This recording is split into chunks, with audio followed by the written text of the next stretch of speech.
Olá, vamos então continuar a nossa leitura da Bíblia, volume número 4.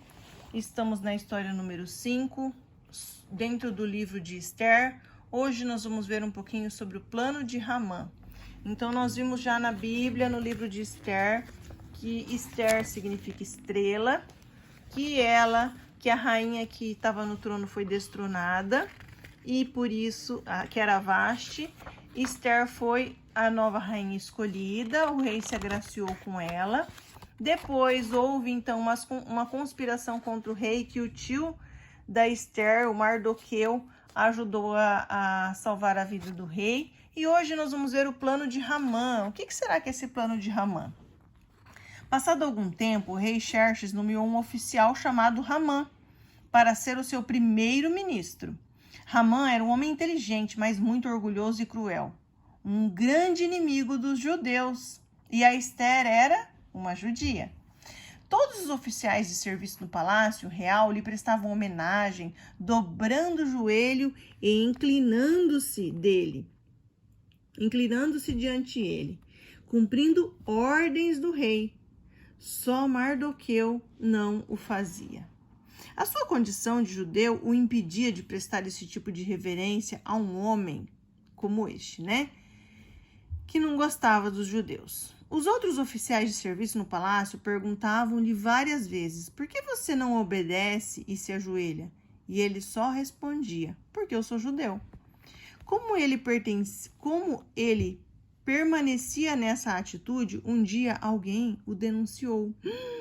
E então Ramã ficou atento ao passar junto dele e verificou com seus próprios olhos que Mardoqueu não se ajoelhava e nem se inclinava quando ele passava.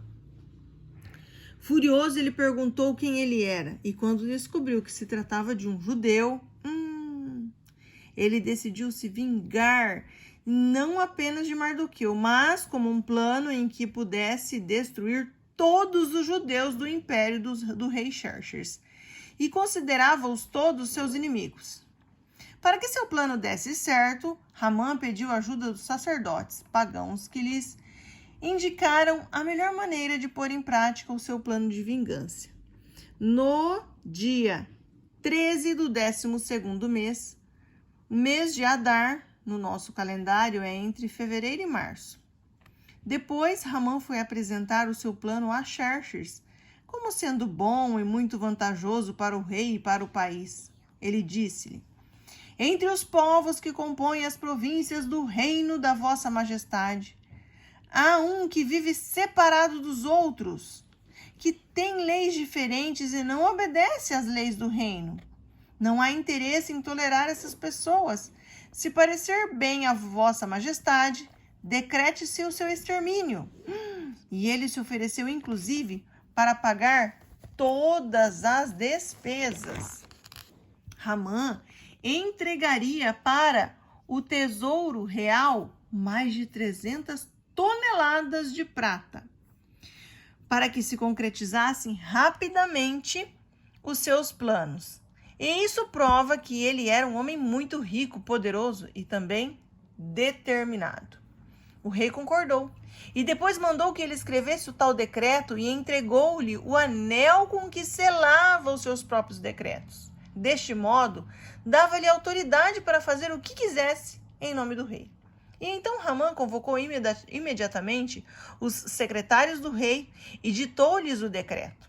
Ramã usou o selo do rei e mandou enviar cópias a todos os governadores e chefes do reino, através de mensageiros, de modo que todas as pessoas tivessem conhecimento do decreto o mais depressa possível.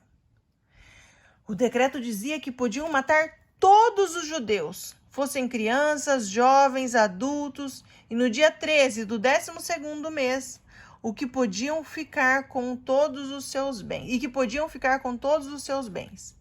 E enquanto o decreto estava sendo divulgado em Suzã e causado grande sofrimento, à medida que era recebido, o rei e Ramã comiam e bebiam despreocupados.